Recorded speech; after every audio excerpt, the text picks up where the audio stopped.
मैंने कैसे शुरुआत की या स्कूल में थोड़ा सा दिमाग में था। तो हाँ, स्कूल में थोड़ा सा कहीं सोचा था, कहीं शायद पढ़ लिया होगा, कहीं सुन लिया होगा कि नहीं आईएएस ऑफिसर नाम की कोई चीज़ होती है। लेकिन तब ये भी नहीं पता था कि यार यूपीएससी नाम की कोई एग्ज़ाम है, सिविल सर्विस एग्ज़ाम है, उससे और भी पोस्ट में आप सिलेक्ट हो सकते हैं, ऐसा कुछ नॉलेज नहीं था।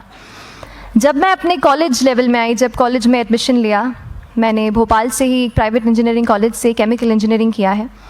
और उस दौरान मुझे जब मैंने सोचना शुरुआत की कि क्या बनना है, कंटेम्पलेट किया कि एग्जैक्टली क्या करियर चाहती हूँ, तो लगा कि यार कहीं जो पुरानी ड्रीम थी, एक जो सपना था, वो अभी उसको सामने लाना चाहिए।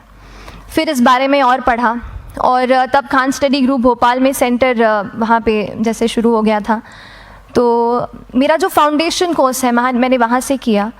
और इस एग्ज़ाम के बारे में जो चीज़ें मुझे 1-2 साल में समझ में आई हैं, वो कुछ चीज़ें मैं आपसे शेयर करना चाहती हूँ। सबसे पहली चीज़ जो पहले जय और रचना हम दोनों बोल चुके हैं कि कंसिस्टेंसी। आप अगर दिन में, कई बार हमसे सवाल पूछते हैं कि आप कितने घंटे पढ़ाई करते हैं, तो देखिए घंटे मैटर नहीं करते। कोई 17-18 घंटे हमें नहीं पढ़ना है, इतना हम पढ़ भी नहीं सकते। एक दिन पढ़ सकते हैं, दूसरे दिन नहीं पढ़ पाएंगे। 5 से 6 घंटे ही आपको देने हैं या उतने निकालने हैं, पर वो जो वक्त आप अपनी पढ़ाई को देते हो, वो कंसिस्टेंटली आपको रोज़ उतना ही अपने पढ़ाई को देना है। Consistency is the key, that is the first and the most important thing जो आपको ध्यान में रखनी है।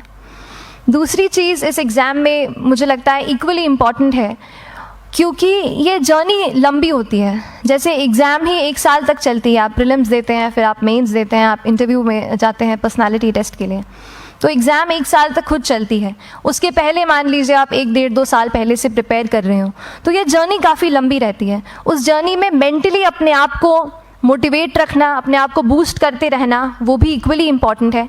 और इसीलिए अपने आप पर भरोसा बेहद ज़रूरी है। You need to have a faith in yourself कि अगर आपने इसमें कदम रखा है, अगर आपने सोचा है कि आप सिविल सर्विस एग्ज़ाम देना चाहते हैं और देंगे, तो आपको ये ठान के उसमें जाना है कि हाँ मैं ये कर सकता या कर सकती हूँ। ये एक अपना मोटिवेशन, अपने साथ एक फेथ, बिलीफ अपने ऊपर आपको हमेशा रखना है। कमिंग टू प्रेपरेशन की कैसे तैयारी करनी है, बहुत सारी बातें आप सुन चुके हैं कि आंसर राइटिंग में कैसे करना होता है, आंसर राइटिंग का स्ट्रक्चर कैसा होना चाहिए। तो मैं शुरू में सबसे पहले ये कहूँगी कि मेरे प्रिपरेशन का बेस 2 चीज़ें रहीं। पहला था करंट अफेयर्स। करंट अफेयर्स इसलिए मैंने उसी से शुरुआत की क्योंकि करंट अफेयर्स सबसे इंटरेस्टिंग पार्ट होता है।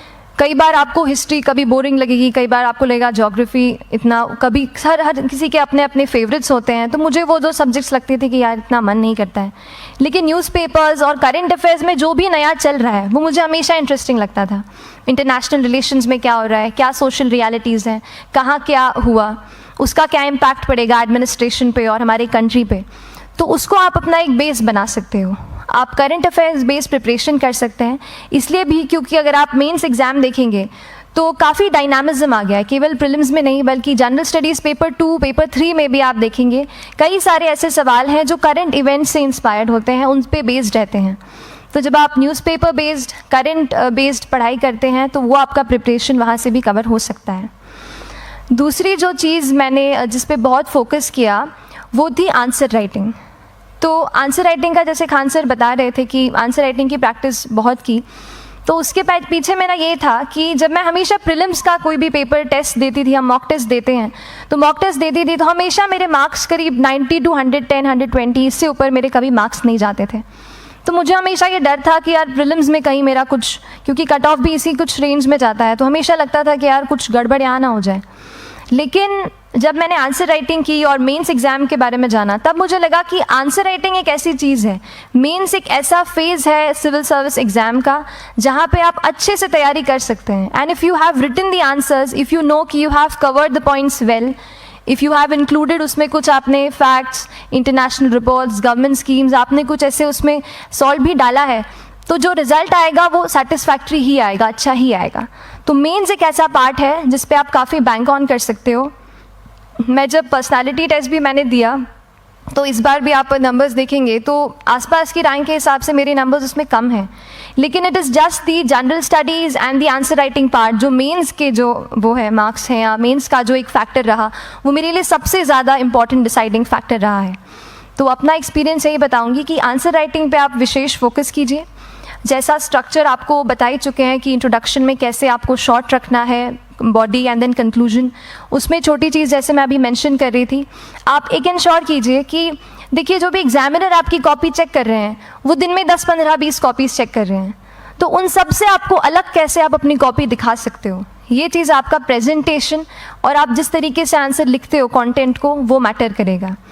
आप इंश्योर कर सकते हैं कि आपके आंसर में कुछ फैक्ट्स, गवर्नमेंट की स्कीम्स, कुछ कमिटीज़ बैठती हैं, जैसे एक प्रिवेसी पे जस्टिस BN श्रीकृष्णा कमेटी की रिपोर्ट आई है, तो आप मान लीजिए आपको कोई प्रिवेसी पे सवाल आ गया तो आपने उन कमेटी का नाम कोट कर दिया। ऐसे बहुत सारी कमिटीज़ होती हैं। कुछ इंटरनेशनल रिपोर्ट्स आते हैं, वो आप उनको इनके बारे में लिख सकते हैं। इंडिया का मैप आप बना सकते हैं। मैंने सीख लिया था कि 10-15 सेकेंड्स में कैसे जल्दी से मैप बनाना है और उस पर कैसे पॉइंट कुछ करना है, कुछ लोकेट करना है। तो ये कुछ ऐसी चीज़ें हैं जो आपके आंसर्स को एनरिच करेंगी और प्रेजेंटेबल बनाएंगी। तो इस तरीके से आंसर्स पे जैसे हम क्लास करते हैं, लेकिन उसके साथ साथ आपको ये कोशिश करनी है कि 1 से 2 आंसर पर डे आपको ज़रूर लिखने ही लिखने हैं, apart from the test series that you are doing. Answer writing से 2-3 चीज़ें होती हैं, ना केवल हमारी एक लिखने का हमें समझ आता है हम क्या लिखते हैं कैसा है, पर हमारा कॉम्प्रिहेंशन भी इम्प्रूव होता है। हमें कितना समझ में आया वो भी हमें खुद समझ आता है जब हम आंसर्स लिखते हैं। और इसीलिए आंसर राइटिंग पे आप फोकस कीजिए, 1 से 2 आंसर ज़रूर लिखिए। और आंसर राइटिंग के बाद the third pillar of my preparation जो काफ़ी इंपॉर्टेंट जिसने रोल प्ले किया, that was tests and test series and mocks. देखिए हम पढ़ रहे हैं यहाँ पर, I will also come to the point कि हम कैसे दिल्ली, भोपाल और इंदौर में प्रिपेयर करके बिना दिल्ली जाए हम कैसे कर सकते हैं, I will come to that point. पर उसके पहले टेस्ट की थोड़ी बात कर लेती हूँ कि टेस्ट देना क्यों ज़रूरी है। हम ये जो एग्ज़ाम दे रहे हैं सिविल सर्विस की, एक ऑल इंडिया लेवल एग्ज़ाम है and this cut throat competition. तो उसके लिए आप केवल पढ़ते रहें, सारी बुक्स, मटेरियल्स, स्टैंडर्ड ये करंट का सब पढ़ लें, लेकिन अगर आप ये नहीं जज कर पाए कि आपका क्या लेवल है at an all India level, तो चीज़ें समझ में आप नहीं, मतलब आप आगे नहीं बढ़ पाएंगे या सही डायरेक्शन नहीं पकड़ पाएंगे। तो इसलिए आप टेस्ट से घबराइए मत। कई बार टेस्ट का इनर्शिया होता है, ऐसे लगता है कि जब तक पूरा सिलेबस कंप्लीट नहीं कर लूँ तब तक टेस्ट नहीं दूंगा, लेकिन सच में बात ये होती है कि जब तक हम GS के मतलब पेपर देने अंदर भी घुसते हैं ना, तब भी उस सेकंड पे लग रहा होता है कि कुछ छूट गया है हमारा। तो ये चीज़ होगी ही, इसीलिए ये मैं कभी मत सोचिए कि जब तक पूरा सिलेबस नहीं कर लूँ टेस्ट नहीं दूंगा। जैसे आपका एक थोड़ा बेस बन जाता है प्रिपरेशन का, आप टेस्ट दीजिए, चाहे वो प्रीलिम्स का MCQ का टेस्ट हो या मेंस का राइटिंग स्किल की प्रैक्टिस हो, टेस्ट पे आप फोकस कीजिए। उसके बाद टेस्ट केवल देने के लिए नहीं देना है, उसको एनालाइज भी अच्छे से करना है।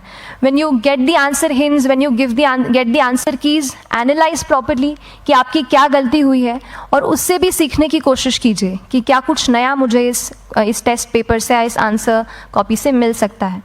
तो इस तरह से टेस्ट पे भी आप फोकस कीजिए। And I will come lastly to the point कि जब मैंने प्रिपरेशन शुरू की थी अपने कॉलेज के 2nd ईयर 3rd ईयर आते आते, तो मन में बहुत सारे फियर्स थे।